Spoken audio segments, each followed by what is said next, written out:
Hey, it's Tucker Carlson. Let's say you wanted to control a country. How would you start? Well, you'd want to make sure you had the complete obedience of everybody inside your borders who was authorized to use deadly force. You would start with the military and then federal law enforcement, then move your way down ultimately to agencies like the IRS. Controlling the guns would be a top priority for you if you ever wanted to go dictatorial, if you wanted to be baby doc. But let's say you had deeper ambitions. Let's say you wanted the power not simply to control people's behavior, but to control how they think, not just their bodies, but their minds, as a god would. In that case, you need to take charge of the society's taboos. A taboo is something that by popular consensus is not allowed. A taboo may not be illegal, but it doesn't need to be. Over time, social prohibitions are more powerful and more enduring than laws. Societies are defined by what they will not permit, as are famously religions. Muslims don't eat pork, neither do Orthodox Jews. Traditional Christians oppose extramarital sex. The Amish avoid electricity, and so on. American society isn't overtly religious, but it's governed by taboos, and it always has been. What's interesting is how fast our taboos are changing. This is not happening organically.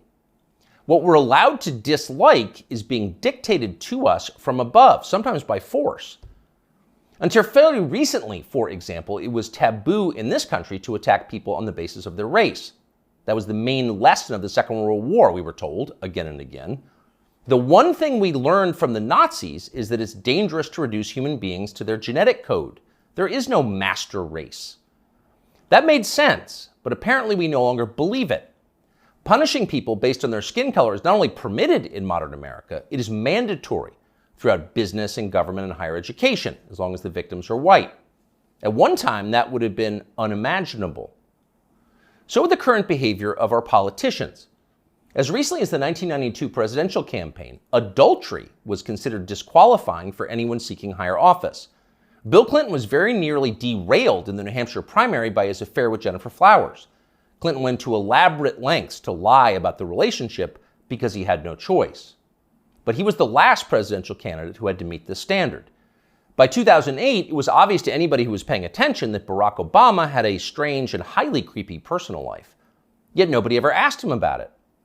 By that point, a leader's behavior within his own marriage, the core relationship of his life, had been declared irrelevant. It was Barack Obama's business, not yours.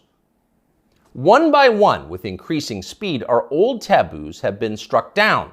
Those that remain have lost their moral force. Stealing, flaunting your wealth, striking women, smoking marijuana on the street, shameless public hypocrisy, taking other people's money for not working. All of these things used to be considered unacceptable in America, not anymore. So it probably shouldn't surprise us that the greatest taboo of all is teetering on the edge of acceptability: child molestation. A generation ago, talking to someone else's children about sex was widely considered grounds for a thrashing. Touching them sexually was effectively a death penalty offense. When Jeffrey Dahmer was bludgeoned to death in the bathroom of a Wisconsin prison in 1994, the Milwaukee District Attorney had to caution the public not to turn Dahmer's killer into a folk hero. Jeffrey Dahmer had molested and murdered children. People felt justified in celebrating his death. 25 years later, that standard had changed dramatically in the state of Wisconsin, as in the rest of the country.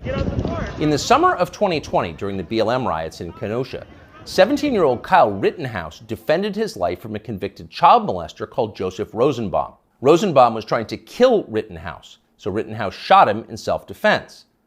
But it was Joseph Rosenbaum whom the media cast as the victim of the story. Kyle Rittenhouse, meanwhile, an underage boy fending off violence from a child molester, was denounced as the villain. Ultimately, he was indicted for murder. One of the things that this tells us is the people who run our country no longer see child molesters as the worst among us. It's never been more obvious than it was yesterday when the Wall Street Journal ran a long expose about kiddie porn on Instagram. Instagram, the journal found, quote, helps connect and promote a vast network of accounts openly devoted to the commission and purchase of underage sex content. Instagram connects pedophiles and connects them to content sellers of child pornography. In one instance, the paper discovered that Instagram was recommending the phrase incest toddlers to users who'd expressed interest in similar material. By the way, no one at Instagram denied that any of this had happened, nor did Mark Zuckerberg, who controls the company. The Journal story was accurate. It was all pretty shocking, but not as shocking as what happened next, which was effectively nothing at all. The largest circulation newspaper in the United States revealed that one of the world's most influential companies was promoting pedophilia, and nobody in power did anything about it. The Justice Department did not announce an investigation. Congress did not schedule hearings. The guy who runs Instagram, Adam Mosseri, still has his job. In fact, Mosseri's last tweet, which is pinned, is a video of himself bragging about how effective Instagram's algorithm is. Keep in mind as you watch this, it's real. People often talk about the algorithm, but there is no one algorithm for Instagram. There are many algorithms and ranking processes we use to try to personalize the experience to make it as interesting as we can for each and every person who uses Instagram. We believe in this idea of personalization. What you're interested in and what I'm interested in is different, and so therefore your Instagram and my Instagram should be different. What you're interested in and what I'm interested in is different, Mosseri explains patiently. So your Instagram feed will be different from mine. You're interested in children, that's why you're getting all the incest toddler posts. It's a highly personalized experience. That tweet is still up tonight. Of course, everybody at Instagram, in fact, everyone everywhere in authority, will still claim to think that child molestation is bad, but the tone has changed unmistakably. When they say it's bad, they mean it in a kind of abstract way. Bad like a civil war in Central Africa is bad. You wouldn't prefer it, but there are reasons it happens. That's why we now refer to pedophiles as minor attracted persons, because honestly, who can judge? These people are a sexual minority, so pause before you attack them. And in any case, it's not like pedophiles are barging into the Capitol building to sit in Nancy Pelosi's chair or asking uncomfortable questions about the last election. For miscreants like that, no punishment is too harsh.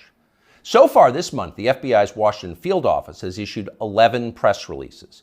10 out of 11 have been about January 6th. Keep in mind that January 6th happened more than 2.5 years ago. Now you know why the feds were ignoring kid touchers on Instagram. They're too busy to respond.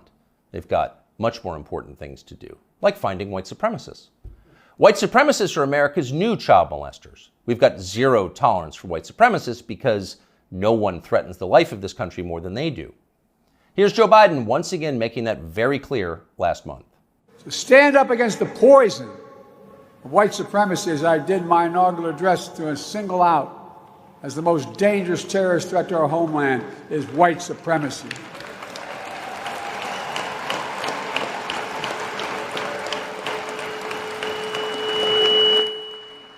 And I'm not saying this because I'm at a black HBCU. I say it wherever I go.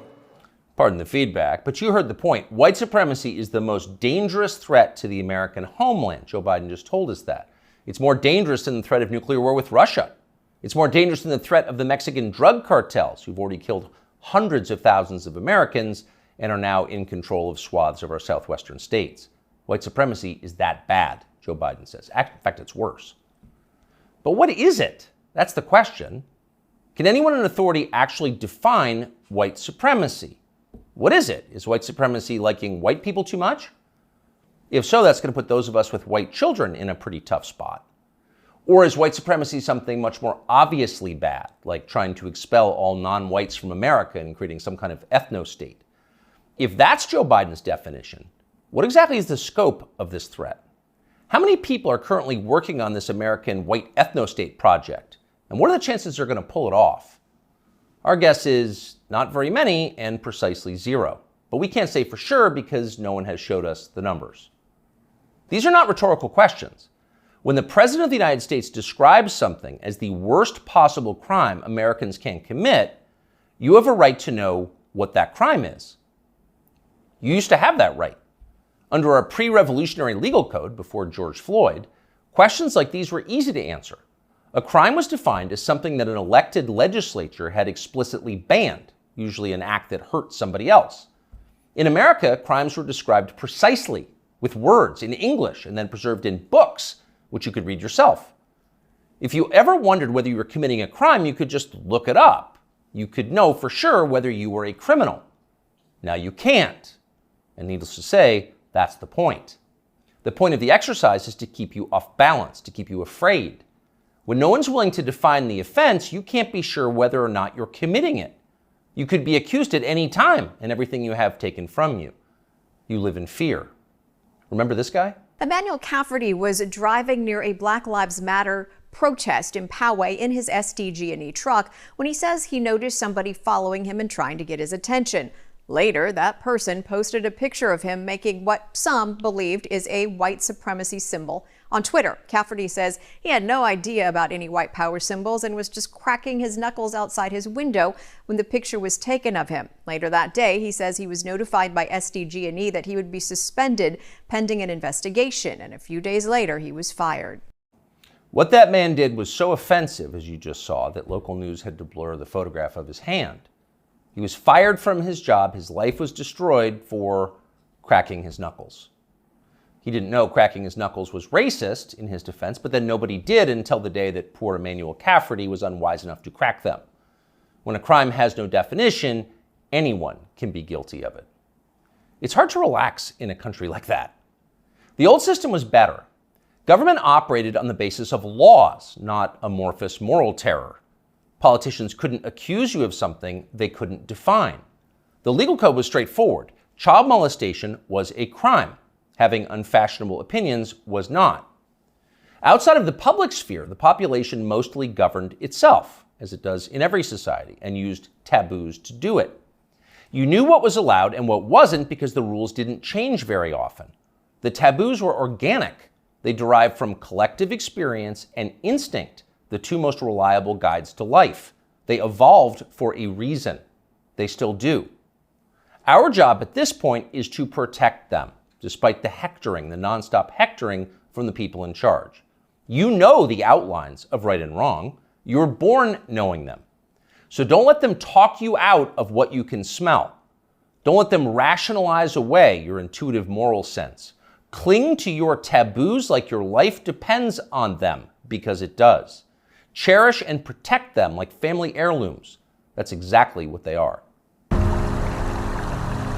You often hear people say the news is full of lies. Kennedy's motorcade. 239 people. The death of Jeffrey Epstein.